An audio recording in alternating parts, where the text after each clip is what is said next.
নমস্কার দর্শকবৃন্দ, আমি কৃষ্ণকান্ত সিনহা শিলচর নিউজ আওয়ার আপনাদের সবাইকে স্বাগত জানাই। ইম্পর্টেন্ট গুরুত্বপূর্ণ কয়েকটা খবর নিয়ে আসাম, সঙ্গে থাকবেন। ভিডিওটা দেখার সঙ্গে সঙ্গে চট্ট লাইক পট শেয়ার করবেন যাতে সবার কাছে গুরুত্বপূর্ণ খবরটা পৌঁছে যাক। প্রথম খবর হচ্ছে আমাদের যারা আসাম সরকারের যে সকল সরকারি কর্মচারী আছেন ওনাদের জন্য হচ্ছে ভালো খবর, কারণ আসামের মাননীয় মুখ্যমন্ত্রী ডক্টর হিমন্ত বিশ্ব শর্মা মহোদয় জানিয়ে দিয়েছেন যে ফেব্রুয়ারি মাসে ওনাদের বেতনটা ডেটের আগেই ওনারা পেয়ে যাবেন, কারণ হোলির জন্য 27 ফেব্রুয়ারি ওনারা সেই আসাম সরকারের সরকারি কর্মচারীরা ওনারা বেতন পাবেন বলে আসামের মাননীয় মুখ্যমন্ত্রী ডক্টর হিমন্ত বিশ্ব শর্মা মহোদয় সেটা জানিয়ে দিয়েছেন।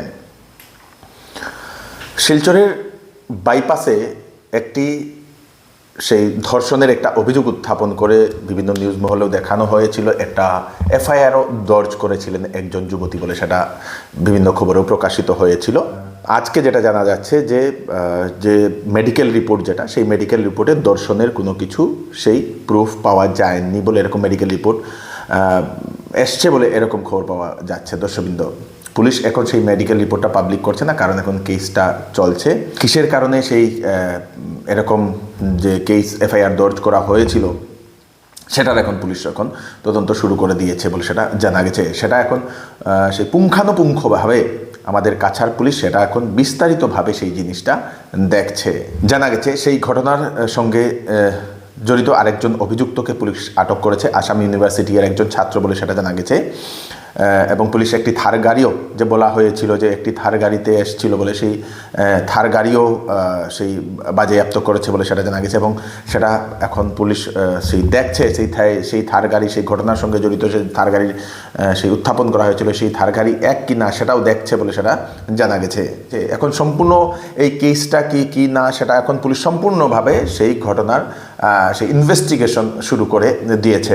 দর্শক, আসামে বিজেপি দলের 18 থেকে 20 জন বিধায়কের টিকিট না পাওয়ার সম্ভাবনা এরকমই বিভিন্ন নিউজ মহলে দেখানো হচ্ছে। তার মধ্যে হয়তো আমাদের বরাক ভ্যালিতে 2-3 জনের নামও থাকতে পারে বলে এরকম অনুমান করা হচ্ছে। সমষ্টির রিপোর্ট কার্ড নাকি, ওনারা যে সমষ্টিতে কাজ করছেন সেই সমষ্টির রিপোর্ট কার্ড নাকি ভালো নয় বলে এরকম বিভিন্ন নিউজ মহলে সেটা দেখানো হচ্ছে। যারা যারা প্রাইভেট চাকরি খুঁজছেন তাদের জন্য হচ্ছে ভালো খবর।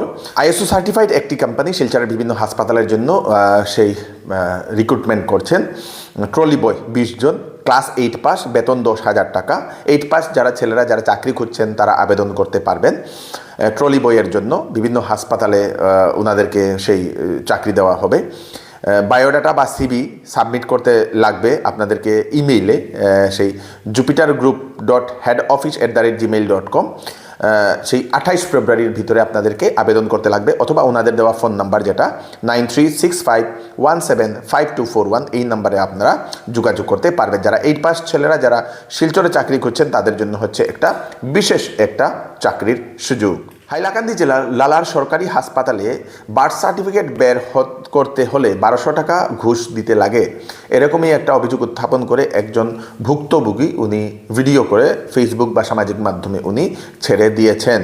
এবং যে ব্যক্তি টাকা চাইছিল 1200 টাকা, সেই ব্যক্তিকে যে সময় সেই ক্যামেরার সামনে এসে যে সময় জিজ্ঞাসাবাদ করা হয় সেই ব্যক্তি পালায়, এদিক থেকে ওদিকে পালায়। মানে সেখানে নাকি সেই বার্থ সার্টিফিকেট বের করতে হলে সেই টাকা দিতে লাগে, এরকম টাকা না দিলে বার্থ সার্টিফিকেট বের করা যায় না বলে অভিযোগ উত্থাপন করা হয়েছে।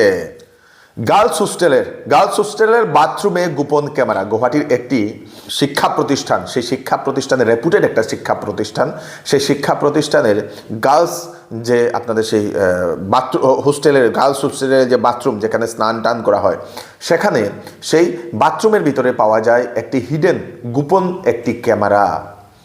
যুবতী সেই স্নান করার জন্য ঢুকার পরে সেই চারদিকে দেখে সাবান বা যা কিছুই ছিল কিছুই নেই। তারপরে একটি সাবানের বাক্স দেখে উপরে, সেই সাবানের বাক্স যে সময় খুলে যে সময় সাবান বের করার জন্য যায় সে সময় দেখে যন্ত্রপাতি এবং ক্যামেরা, সেটাতে অবাক হয়ে যায় কে বা কাহারা সেই ক্যামেরাটা, গোপন ক্যামেরাটা সেখানে লাগিয়েছে সাবানের বাক্সর মধ্যে, সেটা এখন পুলিশ তদন্ত করছে। তৎক্ষণাৎ পুলিশকে খবর দেওয়া হয়েছে, পুলিশ সেই ডিভাইসটা নিয়ে গেছে, এখন সম্পূর্ণ ঘটনার তদন্ত করছে। মানে হোস্টেলে থাকতে গেলেও আপনাদের সেই ভালোভাবে সেই এদিকে ওদিকে ভালোভাবে দেখা দরকার বলে মানে এই খবরটার পরে আমরা এরকম মনে করছি। শিলচরের শিবকলোনির বাসিন্দা মুন্না মজুমদারের হত্যার রায় 22 বছর পরে দিল আদালত। দোষীদের যাবজ্জীবন কারাদণ্ড সঙ্গে 20,000 টাকা জরিমানা। 2004 ইংরেজির 5 নভেম্বর জানিগঞ্জের বরদান কমপ্লেক্সে একটি ঘটনা ঘটেছিল। শিলচরের শিব কলোনির বাসিন্দা মুন্না মজুমদারকে সেই বিষ পান করে হত্যা করা হয়েছিল। তার ঘটনার সঙ্গে 3 জন জড়িত ছিলেন, ধনরাজ সুরানা, রতন দেবনাথ এবং রিঙ্কু দাস। সেই 3 জনকে অবশেষে আদালত 22 বছর পর সেই যাবজ্জীবন কারাদণ্ডের সাজা প্রদান করেছে, সঙ্গে 20,000 টাকার জরিমানা দেওয়া হয়েছে তাদেরকে।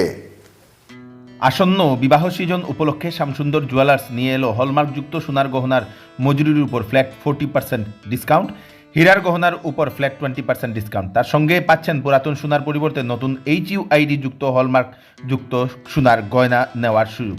প্রতি রবিবারে কেনাকাটার সুবিধাও আছে, তাই চলে আসুন Shyamsundar jewellers, central road, Silchar.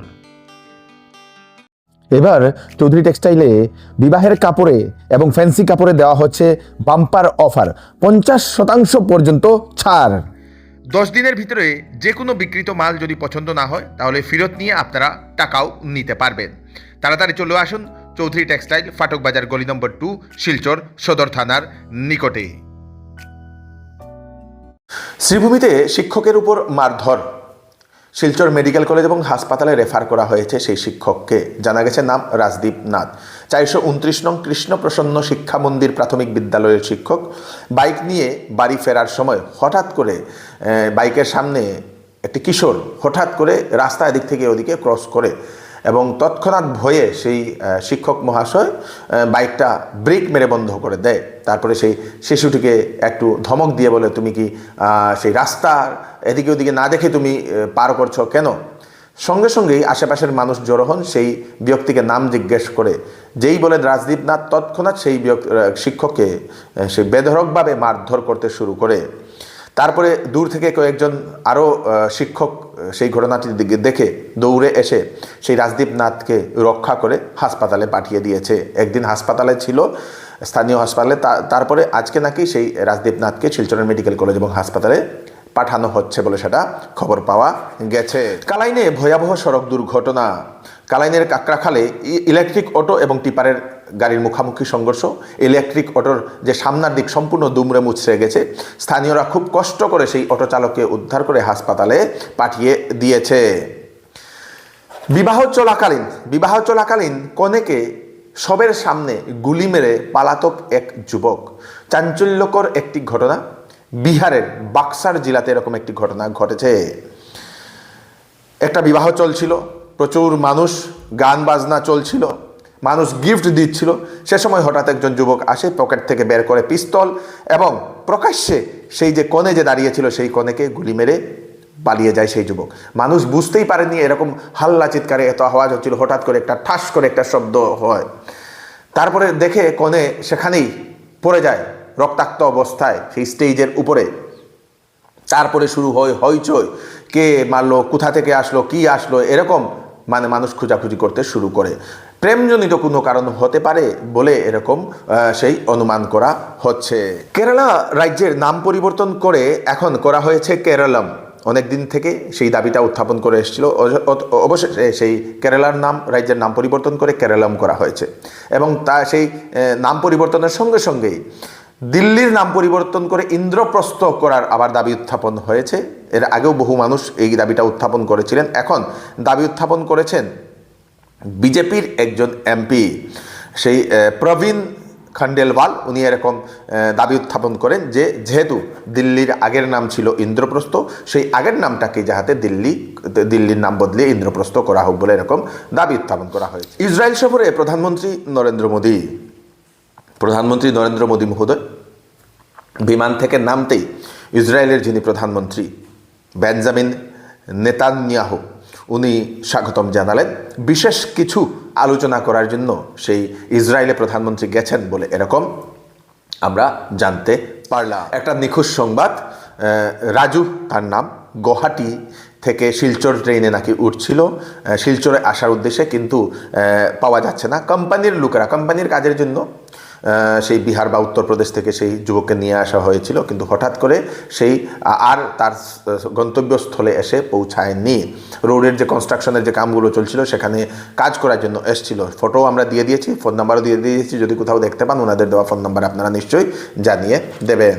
এই হচ্ছে আজকে স্পেশাল আপডেট আপনারা তাড়াতাড়ি জন্য সাথে সবাইকে পাঠিয়ে দেবেন যাতে সবার কাছে পৌঁছে থাকে। আমি কৃষ্ণকান্ত সিনহা আবার নতুন আর কি ফ্রেশ আপডেট নিয়ে আবার আপনাদের সবার সাথে ফিরে আসবো। ততক্ষণ আপনারা সুস্থ থাকবেন, সেফ থাকবেন। ধন্যবাদ।